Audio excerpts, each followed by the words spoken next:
Tiende pamoja ni mtima umo. Tiende pamoja ni mtima umo. Tiende pamoja ni mtima umo. Tiende pamoja ni mtima umo. Tiende pamoja ni mtima umo. Tiende pamoja ni mtima umo.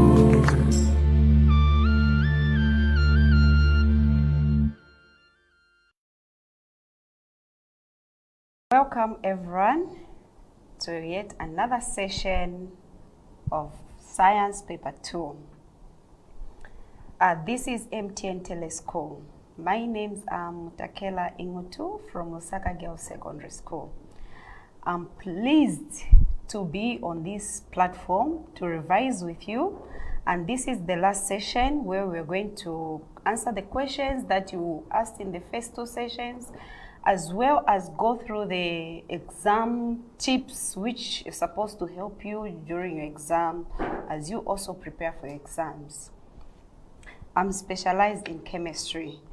So to start with, I would want to answer the questions which we asked earlier on.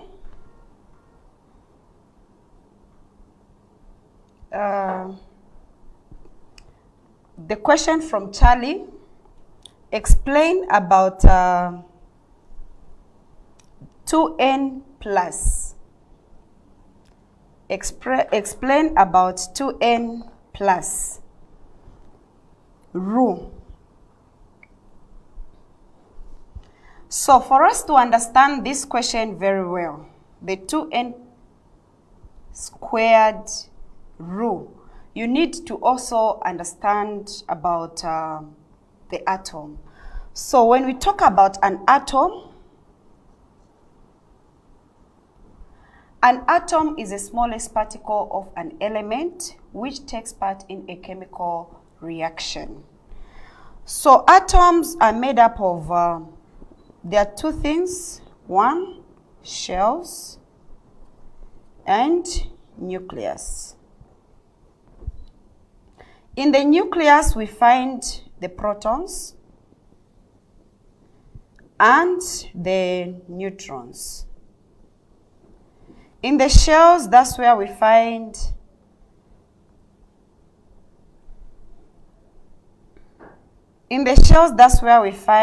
the electrons. Now, when we talk about the 2n squared rule, here we are looking at how the electrons are supposed to be arranged in an atom. So electrons are arranged in shells. So an atom, as I said, consists of nucleus and shells. So this is an atom, for instance. The nucleus is in the middle. Surrounding the nucleus, we have got shells.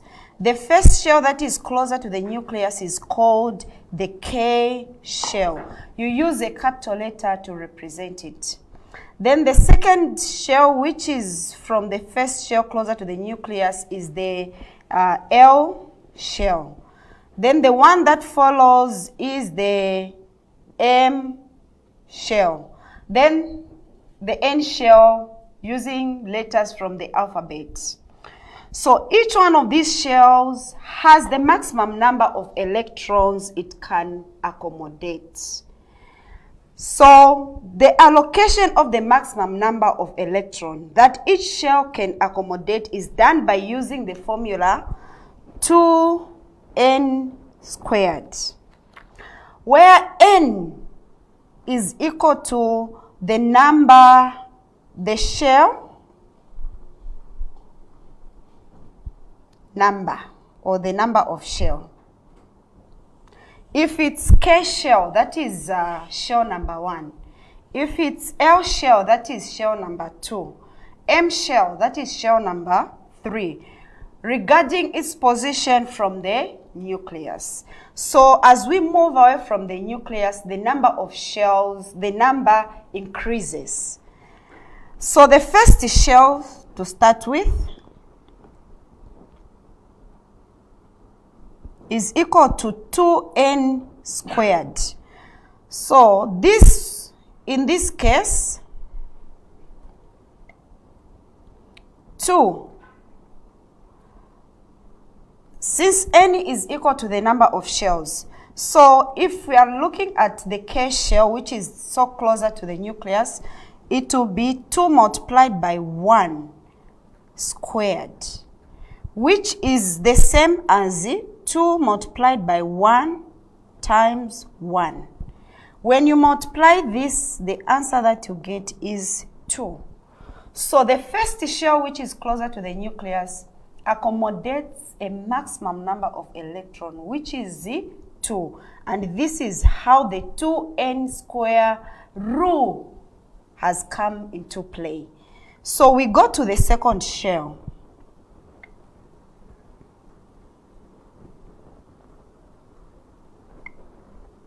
Second shell, 2n squared. Second shell is 2, or shell 2, then squared. This will give us 2 multiplied by 2 multiplied by 2. The answer which we'll get here is 2 multiplied by 2, it will give us 4. By 2, it will give us 8.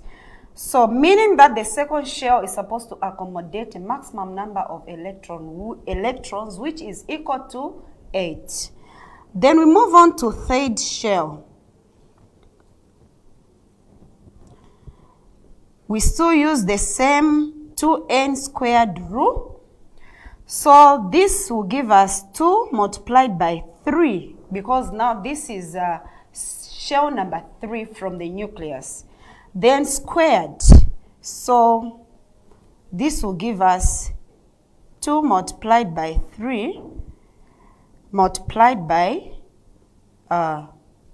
3. When you multiply this, you get 18 as the answer. So the third shell is supposed to accommodate a maximum number of electrons, which is equal to 18. Fourth shell. The 2n squared will also apply. So 2 multiplied by 4 squared. This will give us 2 multiplied by 4 times 4, which will give us 32 as the answer. So this is how the 2n squared rule applies when we are putting electrons in shells. The second question came from Bright Nandwe, and the question says, explain why the mass of chlorine on the periodic table is not a whole number. On the periodic table, the mass of chlorine is equal to 35.5. This is mass number of chlorine.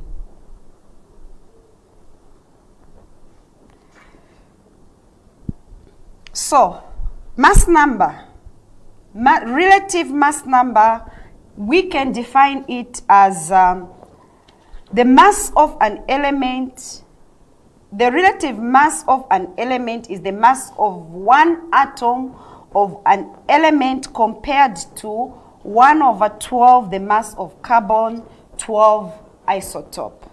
Now, when we talk about chlorine, chlorine has so many atoms, and it exists as an isotope. Atoms of the same element having the same atomic number but different mass number.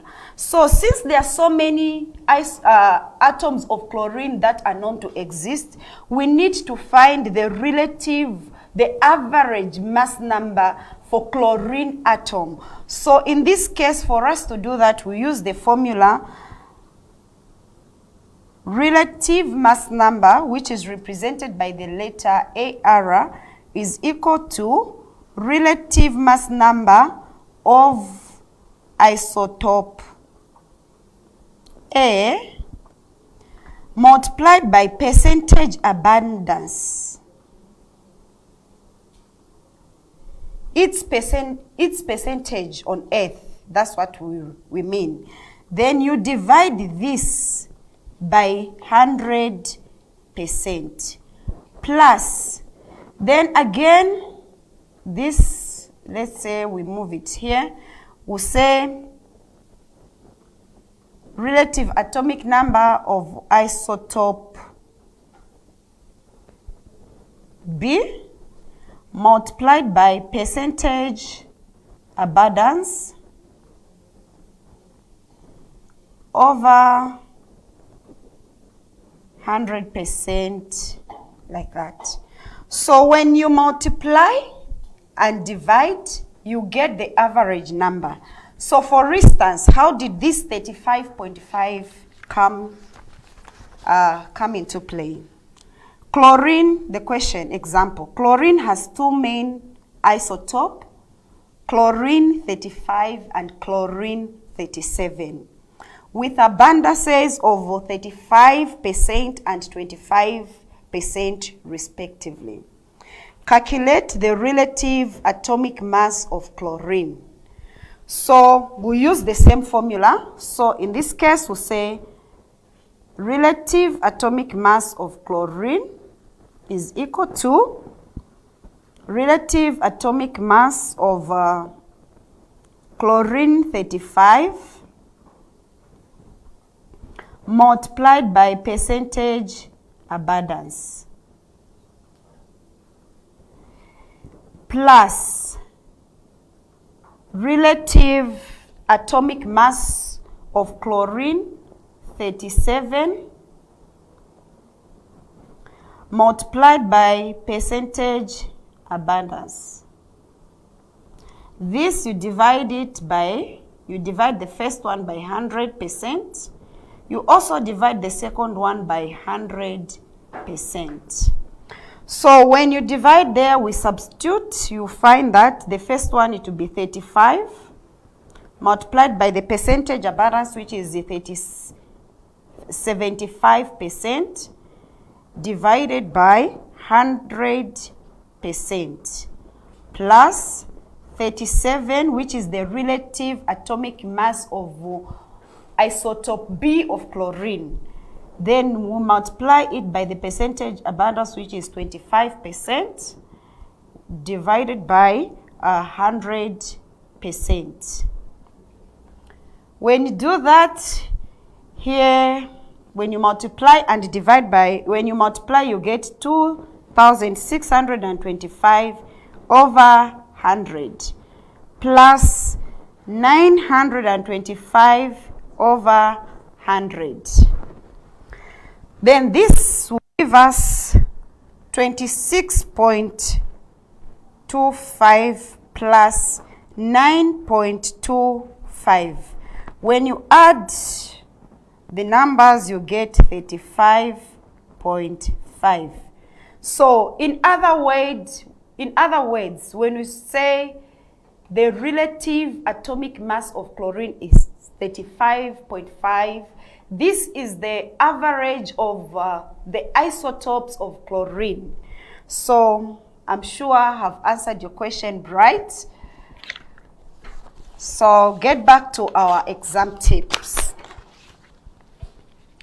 When you go into an exam room, most of the things have been said by other teachers. So I will not go on emphasizing on what has already been said. Preparation for exam is very, very important, because if you don't prepare for the exam, you are preparing to fail. So the first thing that happens is make sure that you arrive in school on time. That is one of the cardinal things, because if you get into the school 30 minutes after the exam has already started, you will not be allowed to enter the exam room. Those are the rules which ECZ has put across for you as students, and you have to follow them. So the best thing that you can do as a student is get to school early. Let's say 30 minutes before the exam starts, you're already in school. The exam is supposed to start at, let's say, 8 hours. You should be in school at least by 7:30. Make yourself comfortable. Sit as you wait for the invigilator to bring the papers. Once the paper is ready, is brought in the exam room. Mind you, you should put on your school uniform, because without the school uniform, you cannot be allowed to write the exam. Apart from that, you should have your identity card. Without an identity card, no invigilator will allow you to enter the exam room. So as you prepare for exams, early in the morning before getting to school, make sure that you're putting on a full uniform, get your identity card ready, get everything that you need for that paper, and then get into the exam room. When the invigilator comes, the papers will be distributed to everyone in the class. The first thing that you're supposed to do is do not touch anything unless you are told to do so. Then from there, read the instructions. After reading the instructions, because if you don't read the instructions, you will not understand or know what you're supposed to do when answering the paper. So read the instructions carefully and understand them. If you don't understand the instructions, please, you have the right to actually ask the invigilator to say, what does this instruction mean? So that the invigilator can easily explain to you. Then after that, when the time to start starts, don't go straight answering the questions. The first thing that you're supposed to do is write your name and the exam number. That's the first thing that you're supposed to do. Without your name, because some of the candidates failed to write, they answer the questions quite all right, but they failed to write the name and the exam number. Now, how is ECZ or the people who are going to mark your paper going to identify you without the exam number as well as the name? So the most important thing is, before you do anything, before you answer the questions, write the name and the exam number. Then from there, chemistry, when we talk about science paper 2, it has got 2 sections or 2 papers. We have science, the chemistry aspect of science is put in 2 papers. There's paper 2 and paper 3. Paper 3 is a practical paper where the first question is physics and the second question is chemistry. Question section paper 2 is the theory paper, which consists of 3 sections. Section A, multiple choice. Section B, where you have to answer questions according to the way the question has been phrased. Section C, there are 3 questions and you have an opportunity to choose 2 questions from there. So to start with, we'll look at how you're supposed to tackle the questions in paper 2. So things that you're supposed to remember when you are answering questions from actually not only paper 2 but both papers. When you're writing the symbols of elements, elements are represented by symbols. When writing the symbols of element, make sure that you write the symbols correctly. For instance, when you talk about hydrogen, this is the name of the element hydrogen, and this hydrogen is represented by the letter H, not small letter h. The moment you put a small letter, it becomes very wrong. So the symbol for the element has to be written correctly. For elements that are represented by 2 letters, for instance, let's talk about calcium. Calcium is represented by 2 letters. We can't use C because C is the symbol for carbon. So the symbol for calcium is Ca. Make sure that the second letter is a small letter. The first letter, capital letter, second letter, a small letter. Apart from calcium, we also have aluminium. Aluminium is represented by the symbol L, A, L. A should be a capital letter. L should be a small letter. Not A, L. This becomes very wrong in chemistry. So note that as you prepare for your exam, you write the symbols correctly. Representation of elements or the nuclides. Every science paper has a periodic table at the end of it, and in the periodic table there's the symbol for the element which is accompanied by numbers. So for instance, the symbol for the element is represented by the letter X, and we have Z and A. Bear in mind that A represents the mass number.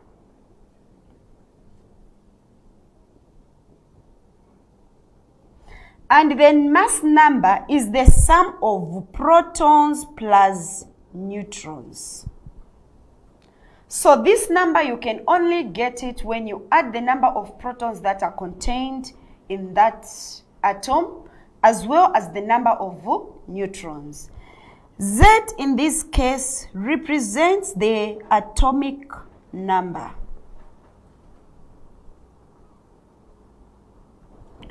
Atomic number is the number of protons in an atom. And because the number of protons in an atom is always equal to the number of electrons, atomic number also is equal to the number of electrons. Bear in mind. Then X represents the symbol for the element.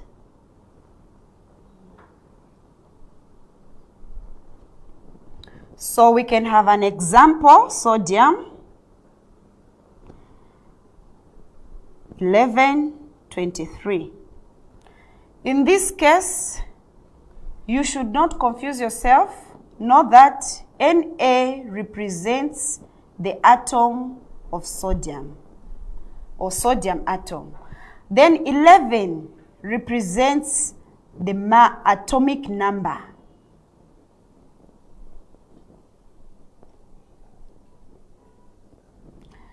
Atomic number, which also is the number of protons. So you can also say number of protons.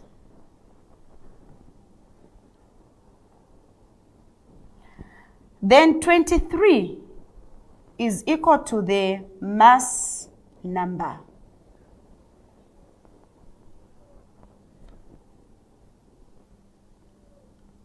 Mass number.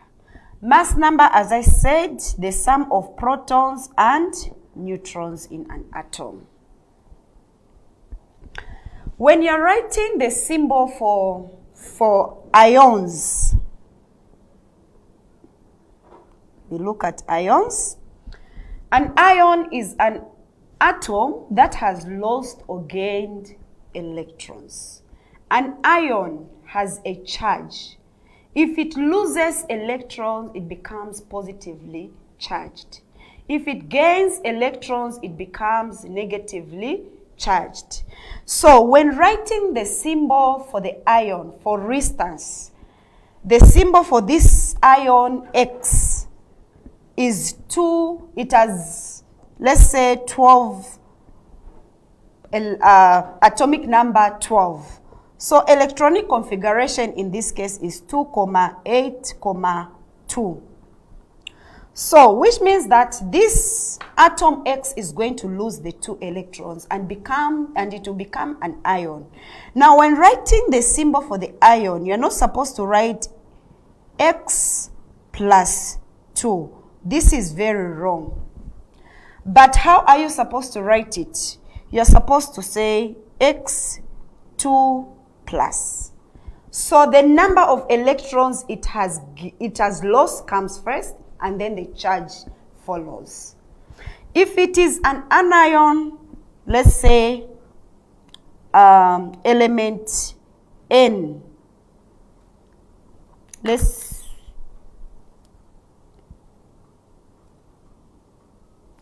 use oxygen. Oxygen with an atomic number of 8. Electronic configuration is 2,8, not 8, but 6.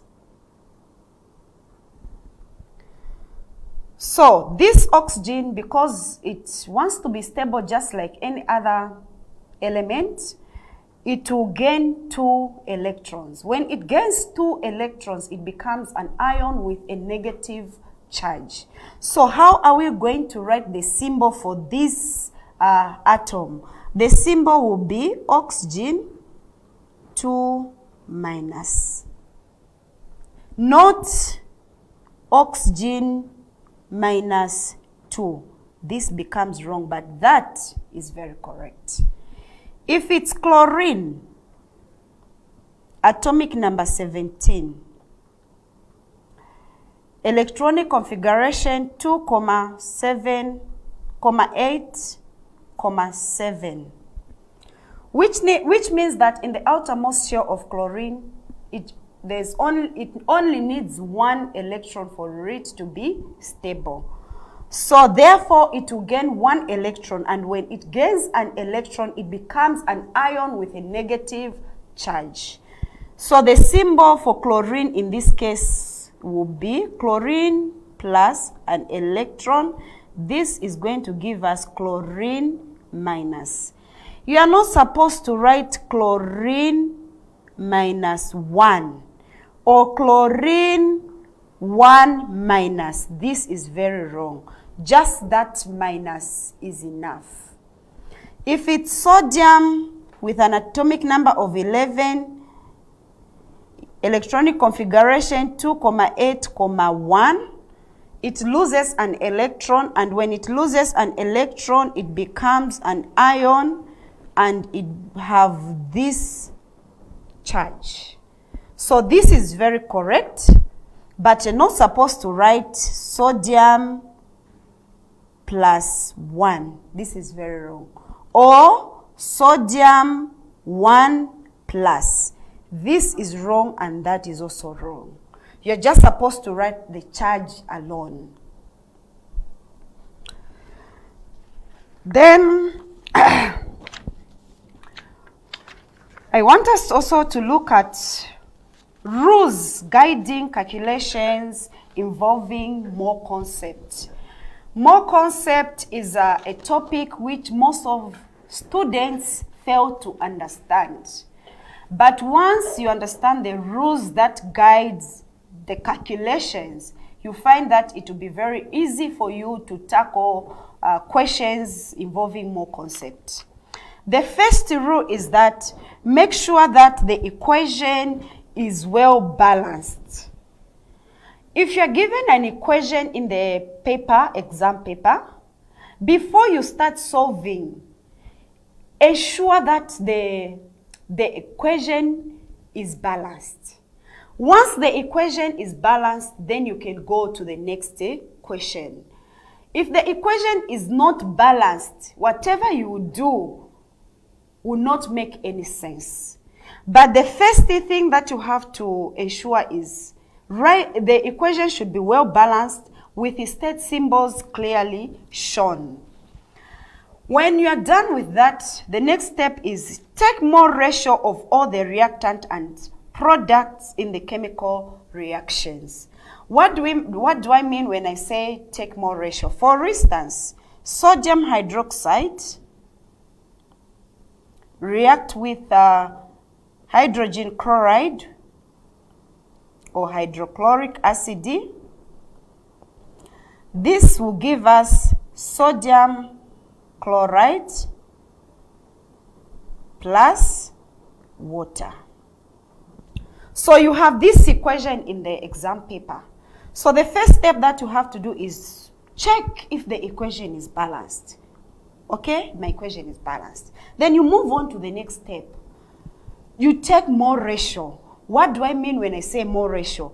You look at the number of moles that reacted in the equation. So in this case, we'll say 1 mole of sodium reacted with 1 mole of hydrochloric acid to produce 1 mole of sodium chloride and 1 mole of water. These are the mole ratios we talk about. So take mole ratios. It's these mole ratios that from here that you'll be able to answer the questions that follows. Then from there, pick out the substance asked in the question and start solving. If the question is asking you to look to find the mass of, say, water, and then you've been given the mass of sodium hydroxide, why should you concentrate on hydrochloric acid and sodium chloride? You just have to pick what you've been asked from the equation and start solving. So in this case, we'll say sodium hydroxide to water. That's our main, that will be our concentration, because the question comes from there. We are looking for the mass for water, and also we've been given the mass for sodium hydroxide. So pick out the substances asked in the question and start solving. Now, as you are solving, note that the relative molecular mass of substances is equal to the sum of all atomic masses of the atoms. So the relative atomic mass, for instance, of sodium hydroxide or water will be equal to the relative atomic masses of the atoms that are present in the compound. For instance, sodium, will say sodium, we have 1 atom of sodium multiplied by 23, which is the mass number. Oxygen, we have 1 atom of oxygen multiplied by 16, which is the mass number. Hydrogen, we have 1 atom of hydrogen multiplied by the mass number. This will give us 23, this will give us 16, and this will give us 1. When you add this, it will give you 40. So 40 is the relative molecular mass, or relative formula mass for sodium hydroxide, and for water, relative molecular mass will be H will give us 2 multiplied by 1, then oxygen 1 multiplied by 16. This is 2, this will give us 18. When you add, not 18 but 16, when you add this, it will give you 18. So the relative molecular mass in this case is 18. Then also note that 1 mole of any gas at room temperature and pressure, which is RTP, occupies a volume equal to 24 decimeter cubed or 24,000 centimeter cubed. In this case, you should also bear in mind that 1 decimeter cubed is equal to 1,000 centimeters cubed. So 1 mole of any gas at room temperature and pressure occupies 24 room temperature and pressure 1 mole of a gas occupies 24 decimeter cubed or 24,000 centimeters cubed. Now, this is at room temperature and pressure. How about at standard temperature and pressure? 1 mole of a gas occupies 22.4 decimeter cubed or 22,400 centimeters cubed. Note that. Then note that 1 mole of any substance contains 6.02 times 10 to the power 23 particles. So note that also 1 mole of any substance contains 6.02 times 10 to the power 23 particles. This is what we call the Avogadro's constant. All masses equivalents are assigned arbitrarily units in mass units in grams. So when you are calculating mass, the units that you assign for mass are grams, using a small letter, not a capital letter G. This is very wrong, but small letter G is very correct. Unless a question demands you to calculate, to find the mass of a substance in kg, if it demands you to find the mass in kilograms, then you put the units as kg, which is kilograms.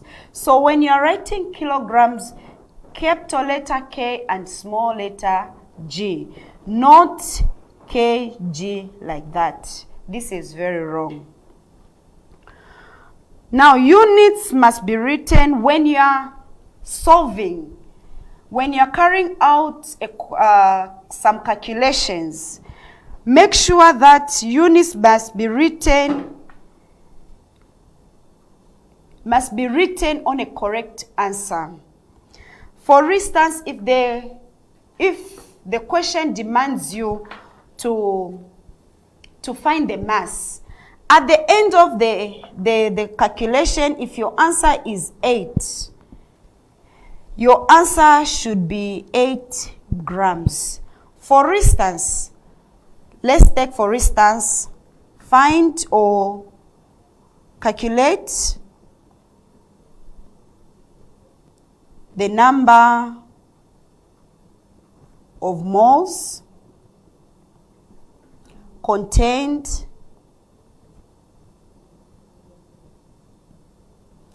in, let's say, 8 grams of sodium hydroxide. So, for us to find the number of moles, we use the formula Ne is equal to mass over molar mass. And looking at our question, we've already been given the mass, which is 80 grams. Then our molar mass comes from sodium hydroxide. And the symbol for sodium hydroxide is NOH, which will give us, when you get the molar masses of the atoms that are present in sodium hydroxide and add them, you will get 40. So 40 gram per mole. So gram and gram will cancel. Then 4 here, 1, 40 here, 1, 40 there, 2. So the number of moles will be 2. You are not supposed to just write 2 on its own like that. But you are supposed to write the correct answer with the correct units, which is the moles like that. Then this answer becomes correct. The moment you forget to write the unit, the answer becomes very wrong. So each time you are calculating, remember to put correct units on the correct answer. Then 4 marks will be awarded to you. We take a short break. We'll be back soon. Thank you. I told the bus driver that I work hard for my money, so it better gets to Chipata. Yeah, that's right. That's what I told him. Yeah. Weather, drama nizingono, only Zambili. Tituma. And he kept trying to tell us something, but I was like, Ukagamba, Tiloa. Cause cash money yave across Zambia. Tituma. Ati? Atupasi and Kuchipat. The end of South Africa. Hello, what? Run, K-Star, run! Don't catch the bus. Sending money doesn't have to be this dramatic. Open an MTN mobile money account today and send money to friends and loved ones across Zambia instantly. Dial *303# to send money with MTN, Zambia's #1 network. With MTN mobile money, Tituma. MTN, everywhere you go. Rise up this morning, smiled at the rising sun. Three little birds pitched by my doorstep, singing sweet songs of melodies pure and true, saying, this is my message to you. Singing, don't worry about a thing, 'cause every little thing is gonna be alright. Singing, don't worry about a thing, 'cause every little thing is gonna be alright.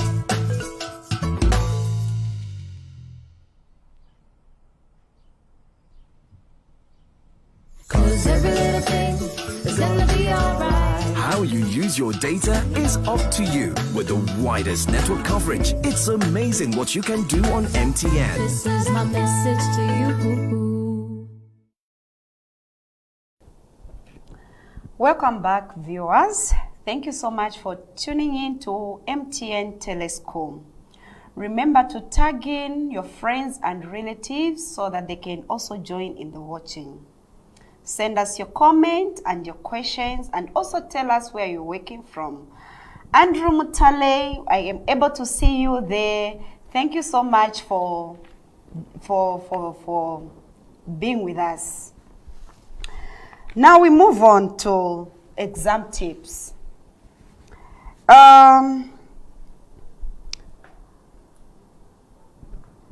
are certain times, or there are certain mistakes that students make when answering questions that involve graphing. So let's look at what we are supposed to put in place when we are answering a question that needs to, you need to plot on a graph. So the things that you're supposed to put in mind are these. Make sure that the A4 paper that you are given for the graph, 3/4 of the space is covered.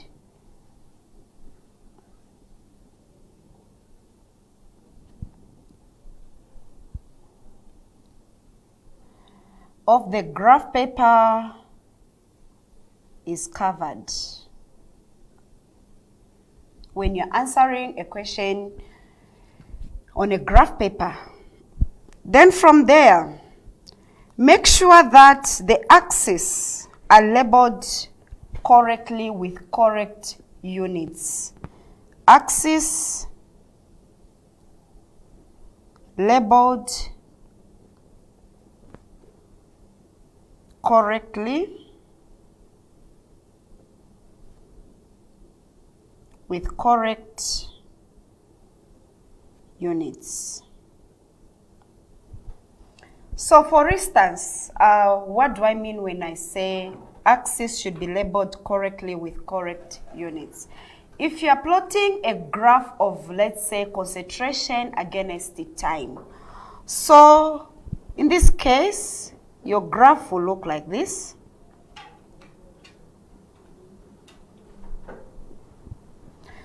Make sure that you indicate with the arrows like that, the x-axis and also the y-axis.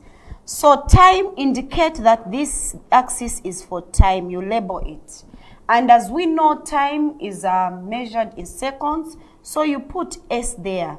That is the correct unit for time. Then you come to concentration. Concentration, like that. Then we know concentration is measured in mole per decimeter cubed. Indicate the units as well. So mole per decimeter cubed, like that. Then you find that you get a mark just for that. Then after that, all the points that you are given, if you're given a table, must be correctly be plotted. You're supposed to plot all the points. If you are carrying out a test in the lab, make sure that for every test that you carry out, the points have to be plotted on the graph. Then from there, come up with a smooth curve. Join the points and the and form a curve. The points, the line that joins the curve joins the points should be smooth. For instance, we have a point here, maybe we'll have another point here, another point there, another point there, like that. So as you join the curve, it has to come down like that nicely. So it has to be smooth. Or maybe the graph is going like this. Points have to be visible like that. So join the points like that and form a smooth curve nicely.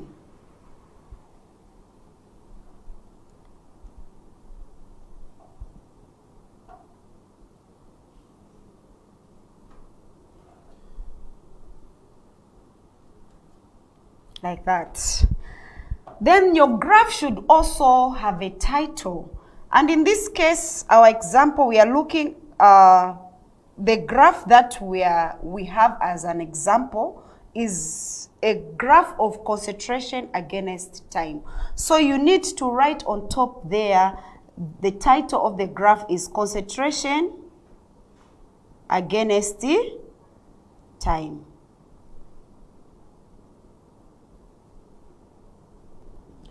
Once you do that, you find that from the 5 marks or 6 marks which will be allocated to the graph, you'll be able to score even 3, 4, or 5 marks if you follow the instructions carefully. So the first thing that you need to do when you're plotting, 1, make sure that your graph has a title.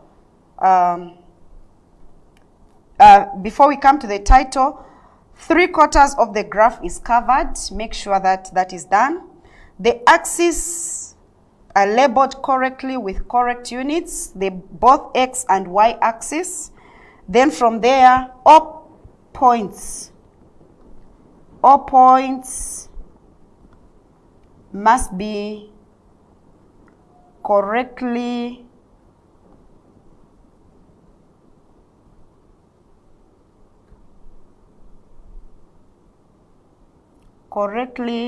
plotted. Then, when joining the points, you're supposed to have a smooth curve. Then, make sure that you have the title of the graph.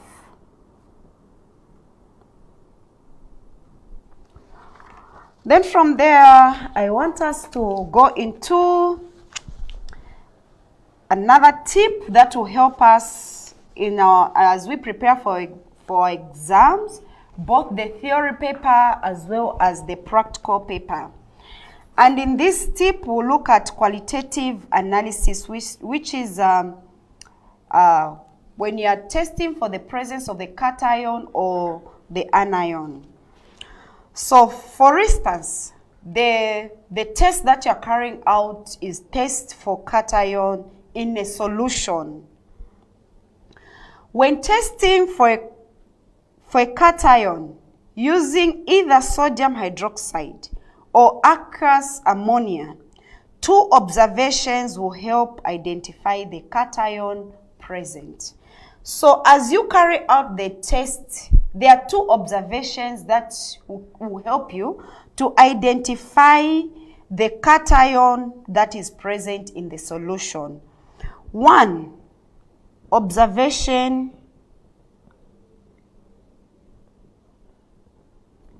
on qualitative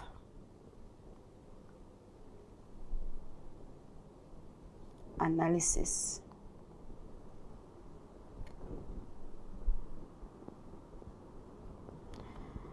One, the color of the precipitate formed, of the PPT formed on adding few drops of the reagent.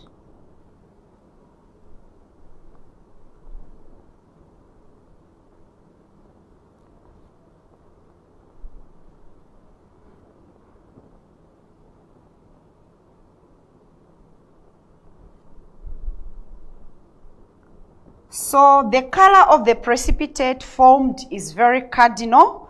Well, after adding few drops of the reagent given. The reagent can be sodium hydroxide or aqueous ammonia. So for instance, when you are testing for the presence of aluminium cation, you find that the precipitate which is formed there is white. For zinc, the precipitate also is white. If you are testing for the presence of copper cation, the precipitate is blue. So observing the color of the precipitate formed by adding few drops of chemical reagent is one observation which will make you be able to determine or identify the cation that is present. The next observation is the solubility of the precipitate in excess chemical reagent. The solubility of the precipitate, which is PPT, in excess chemical reagent. When you add excess chemical reagent, what will happen? That is also another thing that you have to observe. After adding few drops, you observe a precipitate, the color of the precipitate forming. Now, when you add excess, what happens? For instance, when you are testing for the presence of aluminium cation, after adding few drops of the reagent, you find that a white precipitate is formed.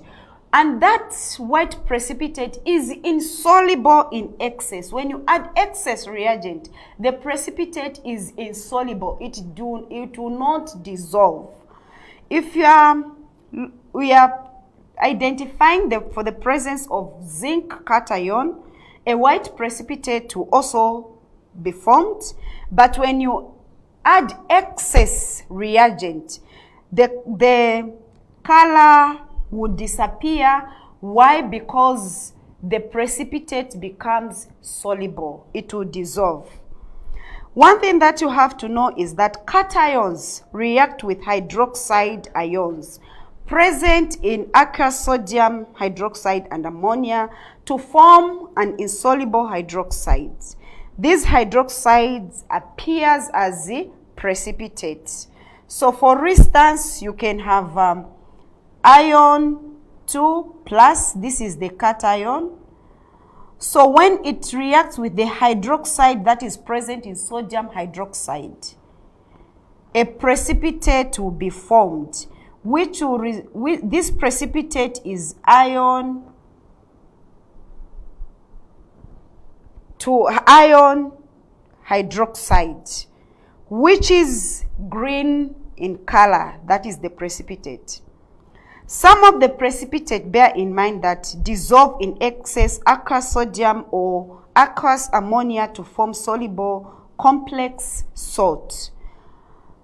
These appear as colorless solution, or in the case of copper 2 ion, in excess aqueous ammonia, a dark blue solution is formed. Cations are identified by their characteristic color. Copper 2, green color, copper blue color, iron 2, green color, iron 3, reddy brown color. Tests for gases. When you're carrying out a test that gives off a gas as a product, it's important that you should also be able to identify the gas that is produced. Now, when testing for the gas, things that will help you to identify the gas.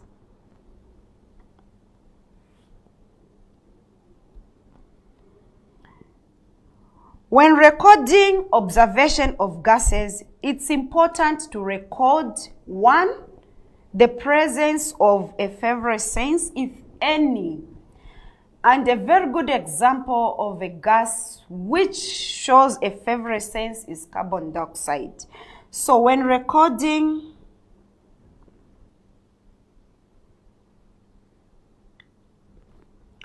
observations for gases,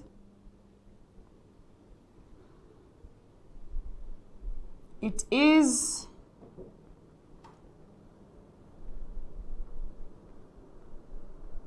important to record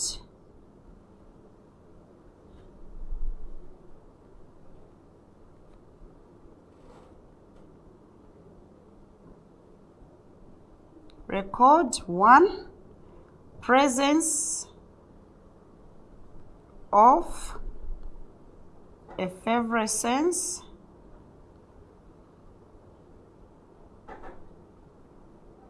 if any. 2, the color and the smell of the gas. Ammonia, for instance, is a gas that has a smell. So you can identify it by its smell. You can record that observation that the gas which was produced has a smell. Color, when we talk about color, for instance, when you bring in an indicator on a gas such as ammonia, when you put a damp red litmus paper on a test tube, on the mouth of a test tube which contains ammonia, the litmus paper will change its color to blue. So the color change will tell you the presence of ammonia. Then apart from that, chlorine also is another gas which shows color change. When you bring in a blue litmus paper, it changes to red. Why? Because chlorine has the bleaching effect. Then apart from that, the chemical test for the gas. Chemical test for the gas and test result. E.g., when you talk about chemical tests, certain gases are identified by their chemical test. For instance, carbon dioxide. The chemical test for carbon dioxide is that it turns lime water milky. That is the chemical test for it. So how do you carry out the test? By bubbling the gas through lime water or calcium hydroxide. When you bubble it, the lime water will form. Then apart from that, oxygen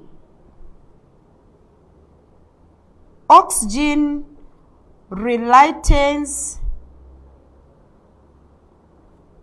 a glowing split. So by putting a glowing split or a burning split on the mouth of a test tube which contains oxygen, the flame will burn brighter. Hydrogen. The identity test for hydrogen is that it turns, it puts off a flame from a burning split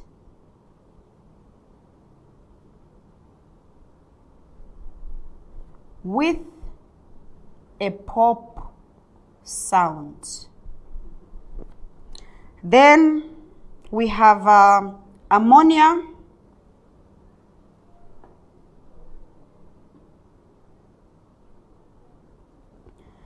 Ammonia turns damp red litmus paper blue. Then chlorine gas. Chlorine turns blue litmus paper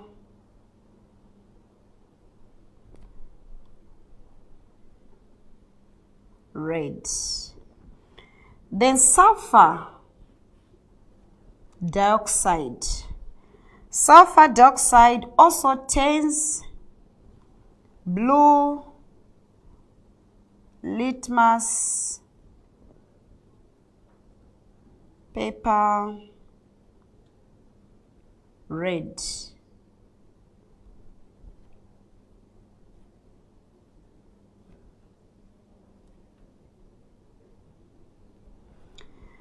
Then apart from that, sulfur dioxide also changes the color of potassium dichromate from orange to green. The presence of sulfur dioxide changes the color of potassium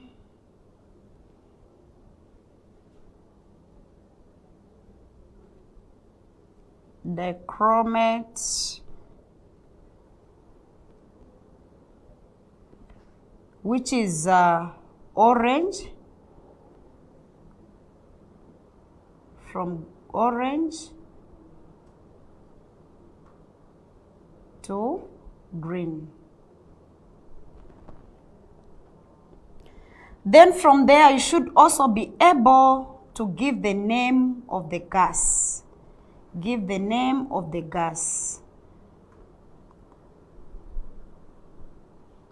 Name of gas. Because of the chemical test that you carry out to identify the gas and the results that come out with the test, you should be able to name that gas. For instance, carbon dioxide, when you bubble it through water, lime water, it turns lime water milky.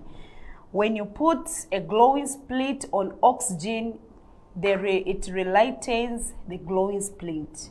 Hydrogen, when you put a burning split on the mouth of a test tube that contains hydrogen gas, the burning split goes off with a pop sound. That brings us to the end of this session, which is exam tips. Thank you so much for tuning in to MTN Teleschool. My name's once again Mutakela Inutu from Lusaka Girls Secondary School. It has been a pleasure revising with you. I'm happy that Emelda Mary Jere, you are watching wherever you are, and Richard Hadik, Matilda Mumba, I'm happy that wherever you are able to watch the show. Thank you so much for tuning in. Inform your friends and your relative to download the MTN TV Plus app on their phone so that they are able to watch the recorded videos of the lessons that have been going on. You can also inform your friends and your relatives to like the MTN Zambia Facebook page so that they can also join in the watch. Thank you so much and have a blessed evening. Thank you.